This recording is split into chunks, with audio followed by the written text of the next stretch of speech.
Mean Shani हेले भकते मते करिबे ठाबो लीला बेलकु नील वर्ण मोर रूप होइबो। अभिराम परमहंस लिखिले जेते मीन शनि पड़िबो मोर नील वर्ण आपण दर्शन करिबे। नील वर्ण कोलछे बता नुहे तो।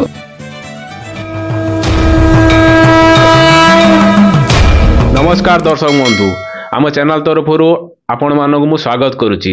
बर्तमान आम टीम आसी पहुंची जाइए बालेश्वर नायिकार थिबा ठाकुर अभिराम परमहंस आश्रम रे। सेही आश्रम रे पीठाधीश बा महंत अछंती बाबाजी सच्चिदानंद दास को आम भेटिलु। बाबाजी सच्चिदानंद दास ठारू आम जानिबा को पाइबा ठाकुर अभिराम परमहंस कलिजुग भविष्य विषय रे किछि लोक मानक माने लक्षण विषय रे बा चालीचलन विषय रे बा कलिजुग शेष रे कोन घटिबा को थिबो लक्षण मान कोन देखिबा को मिलिबो से विषय रे से कोइली मालिकार किछि वर्णना करिसंती। से विषय रे बाबा को आमे अनुरोध करिवु सी आमको बा आपण मानकु सम्यक विवरणी देबे। तो बाबा आम चैनल तरफ आपण मानकु स्वागत करिछि। बाबा आपण आमको बा आम दर्शक मानकु ठाकुर अभिराम परमहंस लिखित किछि मालिका ग्रंथ से विषय रे टिके आलोचना करिवे। आम चैनल आपण स्वागत करिछि।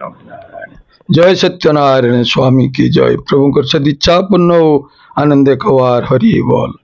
ठाकुर अभिराम परमहंस से किछि कलिजुग भविष्य बहुत सारा तो ग्रंथ लिखिछंती। ता दूर मुख्य हला जो कोइली शिक्षा ग्रंथ, से कोइली शिक्षा ग्रंथ रे किछि जो कलिजुग विषय रे से वर्णना करिसंती। से विषय रे हमो किछि कहिबे दर्शक। कोइली भागवत जो कोइली शिक्षा रे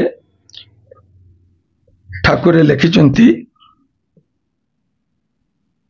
जे कलिर कर्म कौन, कलिर कर्म कौन, कलिर कर्म कौन, जगत रे यार केमतिया प्रभाव पड़ुची ए विषय से कौन कही लिखिछंती। शुण तू कहली कलिर कर्म तोते कहई तोते जहा कि मु कहली संसारे कह जाई भकत को चिन्ह कहबू हुअंतु सर्वसह तोते कृपा रूपे पेशिली एबे चंचल जाओ धर्म संकुचित हेलानी सत्य होइछि दूर तेनु नारी बस होइण अछंती बहु नर बीर्जहानि हेला पृथ्वी भूपाल धर्महीन कुमार्ग को विप्रे केवल करुछंती गमन जति की असती कलानी टंका सुना देखाई जीव अहंकारी हेबारु शांति मिलई नाही धर्म पथ को जे जाइछि ताकू कही कली ताली मारी हसी कहूची एमाने सिद्ध बोली कली ताकू कहूची सिद्ध बोली बोली किंतु ठाकुर कहते कली कहब जो धर्म मार्ग जाऊँ सिद्ध बोली से गुला को जाओ ना बोली कली वाक्य मोर भकत कर्ण कुन शुभिब कामना भक्ति जार कली छड़ाई नेब। टाणुआ भक्ति थी जन को कामना भक्ति थी कली से भक्ति मार्ग रू छड़े नब।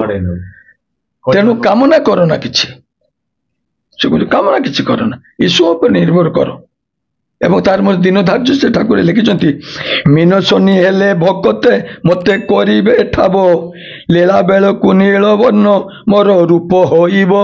मीन शनि हेले भकते मते करिबे ठाबो ये जो टिके छुटिया संक्षिप्त सूचना दे देले ताकू किएटे मुनि सिन मीन एवं शनि हेले भकते मते करिबे ठाबो लीला बेलकु नील वर्ण मोर रूप होइबो। से समयटा कौन ताकू सिद्धांत करिया भी बहुत कष्ट।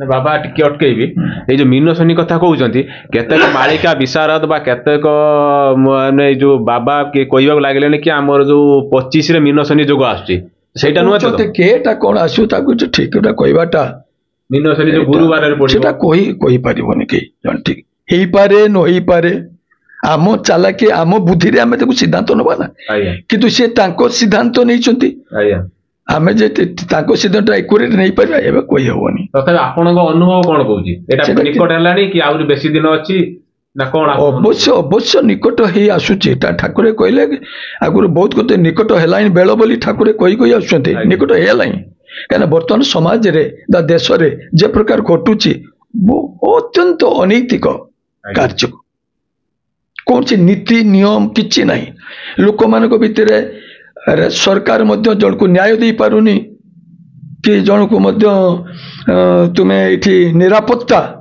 ताकू भी दे पारुनी आज ये निरापत्ता नहीं न्याय नहीं से संसार कौन रही कौन किस हम गोटे नारी टे रास्तार ନିରାପଦରେ ଚାଲି ପାରୁନାହିଁ। ଆପଣ ଠିକ କରୁଥିବେ ତଥାପି ସେମାନେ ଆଜିକାଲି ତ ବହୁତ ହଉଛୁ ନ୍ୟାୟ ବି ଠିକ ଭାବରେ ପାଇପାରୁନାହାନ୍ତି, କାହିଁକିନା ପଇସା ଦେଠି ନ୍ୟାୟ ସେଠି। ଆପଣ ଭୁଲ କରିକି ବି ଜିତି ଯାଉଛନ୍ତି, କିଏ ଠିକ ଭାବରେ ରହିଛି କିନ୍ତୁ ପଇସା ନାହିଁ ବୋଲି ସେ ପୁଣି ଫସି ଯାଉଛି। ସମାଜ ଏଇ ପ୍ରକାର କଳୁଷିତ ହେଇଯାଉଛି। ଶୁଣୁଥିବେ ଘଟଣା ଘଟଣା କେମିତି କଳୁଷିତ ଘଟଣା, ବିଭତ୍ସ ଘଟଣା ସବୁ ଆଜିକାଲି ଜଗତରେ ଘଟୁଛି, ଯାହାର କି କର୍ଣ୍ଣ ଶୁଣିବା କଥା ନୁହେଁ, ଆଗରୁ କେବେ ହେଇନଥିଲା, କର୍ଣ୍ଣ ଶୁଣିବା କଥା ନୁହେଁ। ସବୁ ଘଟୁଛି ଏ ଛୋଟିଆ ଛୋଟିଆ ପିଲାମାନଙ୍କ ସହିତ ରେପ କରାହଉଛି ମୋ ବାପ ଝିଅ ଭିତରେ ଚାଲିଛି ସମ୍ପର୍କ। ଏଗୁଡାକ କର୍ଣ୍ଣ ଶୁଣିବା କଥା ଥିଲା କି? ଅତ୍ୟନ୍ତ ଅପବିତ୍ର କଥା। ଏଗୁଡା ପୁଣି ଦେଖାଯାଉଛି ଶହ ଶହ ଘଟଣା, ଗୋଟେ ଅଧ୍ୟାୟ ନୁହେଁ। ତାପରେ କି ଯୁଗ କି ସମୟ ନ ପହଞ୍ଚିଲାଣି, ତେଣୁ ନିକଟ ହେଲାଣି କିଛି ନା କିଛି ଗୋଟେ ପରିବର୍ତ୍ତନ ହବ। କିନ୍ତୁ ଏକୁରେଟ କଥାଟା ଏଇ ଯୋଉ ଘଟଣା ଆପଣ କହିଲେ କି ଆମେ ଅନୁମାନ କରୁଛୁ, ଏ ସବୁ ତ ଅଚ୍ୟୁତାନନ୍ଦ ମହାପୁରୁଷ ଲେଖିଥିଲେ କି ବର୍ତ୍ତମାନ ଘଟୁଛି। ସେଇ ଯୋଉ ଲକ୍ଷଣଟା ଦେଖିକି ଆମେ ଅନୁମାନ କରୁଛୁ କି ହେଇପାରେ କାହିଁକି ଗୋଟେ ଗୋଟେ ଘଟଣା କହୁଛନ୍ତି ଏ ବର୍ଷ ଘଟିବ ସେ ବର୍ଷ ଘଟିବ, ଘଟି ବି ଯାଉଛି ବିଭିନ୍ନ ପ୍ରକାର। ଏକୁରେଟ କେଟା କେତେବେଳେ ଘଟିବ ତା କହିହବନି ସେଟା, କିନ୍ତୁ ସେଟା ନିକଟ ହେଇଯାଇଛି, ନିକଟ ତ ହେଇଗଲାଣି ଏବେ, ନହେଲେ ନିକଟ ହେଇଯାଇଲାଣି, ହବ। ଏଇ ଯୋଉ ଠାକୁର ଅଭିରାମ ପରମହଂସ ଲେଖିଲେ ଯେତେବେଳେ ମିନସନି ପଡିବ ମୋର ନୀଳବର୍ଣ୍ଣ ଆପଣ ଦର୍ଶନ କରିବେ, ନୀଳବର୍ଣ୍ଣ କଳ୍କି ଅବତାର ନୁହେଁ ତ? ସେ କଣ ଅବତାର ତା ବି କିଛି କହିହବନି। ସେ ବି ତ କଳ୍କି ଅବତାର ବି ତ କହିଛନ୍ତି ଏବେ ବୋଲି ଜନ୍ମ, ତାଙ୍କର ବିଭିନ୍ନ ଜନ୍ମ ଭିତରେ ଲେଖିଛନ୍ତି ଲାଷ୍ଟଟା କଳ୍କି ଅବତାର। ସେ ନୀଳବର୍ଣ୍ଣ କଥା ଯୋଉ ଲେଖିଲେ ଆମେ ଡାଉଟ କରୁଛୁ ପ୍ରଭୁଙ୍କ ଅବତାର ନୁହେଁ ଶେଷ ଅବତାର। ହଁ ସେଟା ହେଇପାରିବି, ତା କହିହବନି ସେଟାକୁ। ଭବିଷ୍ୟତ ମାଟା ଏକୁରେଟ ବୋଲି କିଏ ଜଣେ କଣ କହିବ? ଖାଲି ଆନୁମାନିକ ଭାବରେ ଆମେ କହିବା କଥା କିଏ କେମିତି। ସେ ପ୍ରଭୁ ହିଁ କହିବେ, ଯିଏ ବି କହିବ ଯଦି ଠିକଟା କହିଲା ସେ ପ୍ରଭୁଙ୍କର ତାଙ୍କ କୃପା ହେଇଥିବ, ନହେଲେ ସେ ନିଜେ ହିଁ ସେ ଜଣେଇଥିବେ, ଆଧ୍ୟାତ୍ମିକ ପାଉଆ ତାଙ୍କ ଆସିଲା ପରେ ଜଣେଇଥିବେ। ହଁ, ସିଏ ଯେତେ ନ ଚାହିଁବେ କେହି ଜାଣିପାରିବେନି, ଚାହିଁଲେ ଗୁପ୍ତ ରଖିବେ। ଯାହା ହଉ ନା କାହିଁକି, ଜଗତ ଯାହା ହଉ ନା କାହିଁକି ଘଟଣା ଏଇ ପ୍ରକାର ଘଟିବ ହିଁ ଘଟିବ, କିନ୍ତୁ ଆମ ସମସ୍ତଙ୍କୁ ଦେଖିବାକୁ ପଡିବ ମୋ ଜୀବନର କଲ୍ୟାଣ କେମିତି ହବ। ଆମେ ପ୍ରତ୍ୟେକ ବ୍ୟକ୍ତି ବିଶେଷ ଚାହିଁବା ଉଚିତ ଆମ ପ୍ରତ୍ୟେକ କଲ୍ୟାଣଟା ହବ। କେମିତି ହବ ନା ଆମର ମାନସିକ ଚେତନା ଯେତେ ଈଶ୍ୱର ବିମୁଖୀ ହେଇପାରିବା। ବହୁତ ସାରା ତ କହିବାକୁ ଲାଗିଲେ କି 2025ରୁ ଆପଣ 27 ଭିତରେ ବାତ୍ୟା ଆସିବ, ମରୁଡ଼ି ଆସିବ, ଥାର୍ ୱାର୍ଲଡ ୱାର ଲାଗିବ, ଚାଇନା ଇଣ୍ଡିଆ ଯୁଦ୍ଧ ମିନସନି ପଡିବ, ଏ ବିଷୟରେ କଣ?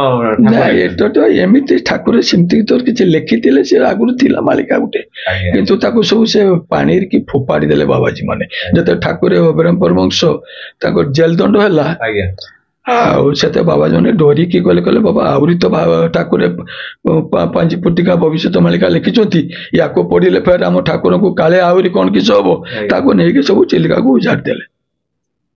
ସେ ସବୁ ରହିଗଲା, ସବୁ ପ୍ରକାଶ ହେଇପାରିଲାନି, ରହିଗଲା। ସିଦ୍ଧଗିରିର ଯୋଉ ହାଡିଦାସ ମହାପୁରୁଷ ଆଉ ଆମର ଠାକୁର ଅଭିରାମ ପରମହଂସ ଠାକୁରଙ୍କ ଭିତରେ ସମ୍ପର୍କଟା କଣ? ବହୁତ ଆମର ଦର୍ଶକ ବନ୍ଧୁ କନଫ୍ୟୁଜ ହଉଛନ୍ତି ଯେ କିଏ କହୁଛନ୍ତି ଏକୋ ଗୁରୁ, କିଏ କହୁଛନ୍ତି ନାକ ଗୁରୁ, କିନ୍ତୁ ଆକ୍ଚୁଆଲି ଘଟଣା କଣ? ନା ଠାକୁର ସିଦ୍ଧଗିରିର ଯୋଉ ଆମର ହାଡିଦାସ ଥିଲେ, ସେ ପ୍ରକୃତରେ ଠାକୁରଙ୍କର ଗୁରୁ ନଥିଲେ, କିନ୍ତୁ ଯାଇଥିଲେ କିଛି ଦିନ ସେଠି ଯାଇଥିଲେ, ଏବଂ ସେଠି ଯାଇକି ତାଙ୍କ ସହିତ କଥାଳାପ ହବା ଭିତରେ ହାଡିଦାସ ମଧ୍ୟ ଜାଣିପାରିଲେ ଯେ ୟାଙ୍କ ଭିତରେ ଗୋଟେ ଅଲୌକିକ ଶକ୍ତି ଅଛି, ଇଏ ସାଧାରଣ ମାନବ ନୁହନ୍ତି, ଜାଣିପାରିଥିଲେ।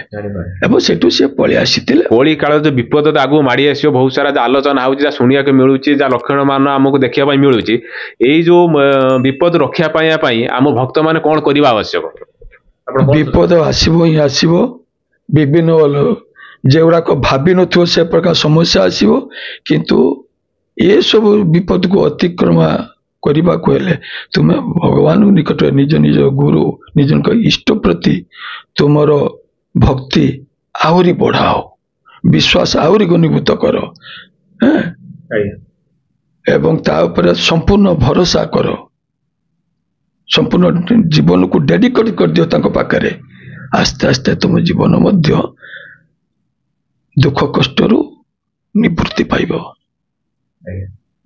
ଆଉ ଉପାୟ କିଛି ନାହିଁ, ତୁମେ କରିକି କିଛି କରିପାରିବନି। ସେ ପ୍ରଭୁଙ୍କ ପ୍ରତି ତୁମର ଯଦି ଯେତେ ଡେଡିକେଟ ହେଇପାରିବ, ପ୍ରଭୁ କୃପା କରିକି से तुमको पणतकानी रे तुमको से लुचेके रखिदेवे। दर्शक बंधु बाबा बढ़िया से कहले कि जेते पर्यंत आम प्रभु पाखरे निजक समर्पण करना जेबे आम संपूर्ण समर्पण करदे तेबे प्रभु कृपा आमको प्राप्ति हे।